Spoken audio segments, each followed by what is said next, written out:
A fraude satânica prova ser uma poderosa e motivadora força para o mundo. Muitos dos líderes espirituais aceitam este grande impostor, bem como o falso sistema de adoração que ele propõe. Com a intensificação das calamidades, líderes religiosos creem que o tempo não mais pode ser desperdiçado em convencer o mundo a aderir às doutrinas desse Messias contraventor. Aqui está a paciência dos santos. Aqui estão aqueles que guardam os mandamentos de Deus e a fé de Jesus. Nem todos serão enganados. Poucos serão aqueles que entenderão que a Bíblia havia alertado sobre esse incrível enganador. E eles sabem que o objetivo deste falso Messias é desviar o povo dos mandamentos de Deus. Mas essa não é a primeira vez que Satanás se apresenta como anjo de luz. Quando Jesus foi tentado no deserto, Satanás apareceu a ele disfarçado como glorioso mensageiro de Deus. Mas o inimigo de Deus se revelou quando tentou a Jesus em desobedecer a palavra de Deus. Portanto, mais uma vez, usando a mesma tática, o mal tenta enganar o mundo a desobedecer a lei de Deus. Ninguém pode servir a dois senhores, pois odiará um e amará o outro, ou será leal a um e desprezará ao outro. O mundo chegou a um momento decisivo em sua história. O falso Cristo e o conflito global estão dividindo o mundo em dois grupos distintos: aqueles que seguem a Bíblia e aqueles que seguem a besta. Ansiedade enche o coração do povo, e religião é o tópico supremo de todas as mentes. Entrevistas no rádio e TV, bem como nas cortes em debates, os verdadeiros seguidores de Deus serão levados diante os líderes mundiais. Ali apresentarão poderosas e eloquentes razões bíblicas para sua posição, onde o falso sistema de adoração foi apresentado ao mundo. Os mandamentos de Deus e o que constitui a verdadeira adoração estarão ao centro de cada discussão. Movidos pelo poder do Santo Espírito, compelidos pelo argumento bíblico dos servos de Deus, milhares em todo o mundo converter-se-ão desde suas igrejas sem vida e se posicionarão junto aos impopulares, mas verdadeiros seguidores de Jesus. O que nos resta? Devemos obedecer a Deus ou ao homem, à tradição popular ou à Escritura, dividindo assim o mundo inteiro em dois grupos. De um lado, aqueles que receberam o selo de Deus, e do outro lado, aqueles que receberam o sinal da besta. Aquele que é injusto, siga sendo injusto. Aquele que é sujo, que siga sendo sujo. Aquele que é justo, que siga sendo justo. E aquele que é santo, que siga sendo santo.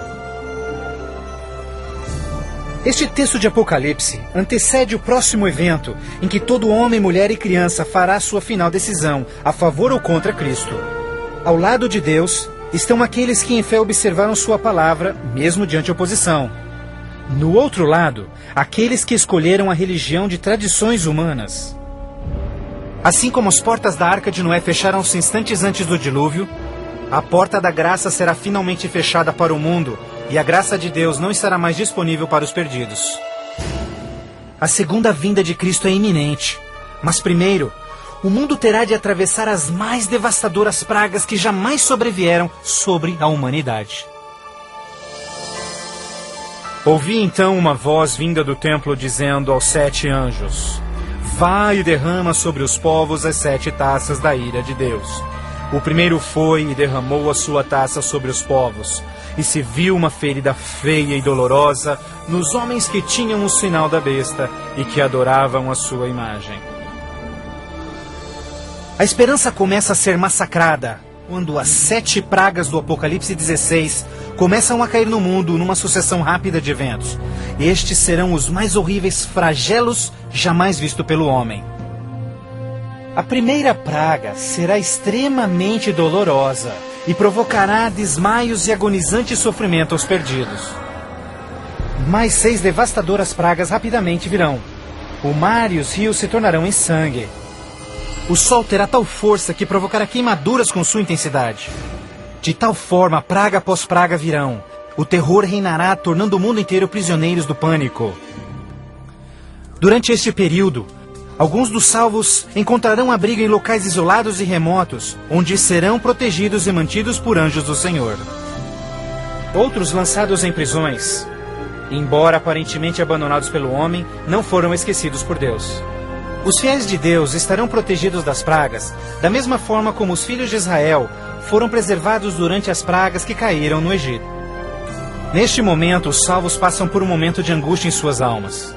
O principal pensamento em suas mentes: estamos em paz com Deus? Finalmente, encontram paz em suas consciências confiando nas promessas de Deus. Assim sendo, o dragão irou-se com a mulher e foi ao seu encontro para guerrear com os demais filhos dela, aqueles que guardam os mandamentos de Deus e têm o testemunho de Jesus Cristo. Persuadidos pelo falso Cristo, os miseráveis perdidos têm como única esperança para alívio das devastadoras pragas a eliminação daqueles que se opõem a eles. Então a decisão é tomada para caçar e exterminar em apenas um dia o povo de Deus que teimosamente apegou-se às Escrituras. Assim sendo, o campo de batalha espiritual tem aqueles que seguem as tradições humanas e adoram a besta contra aqueles que amam a Jesus e obedecem os seus mandamentos.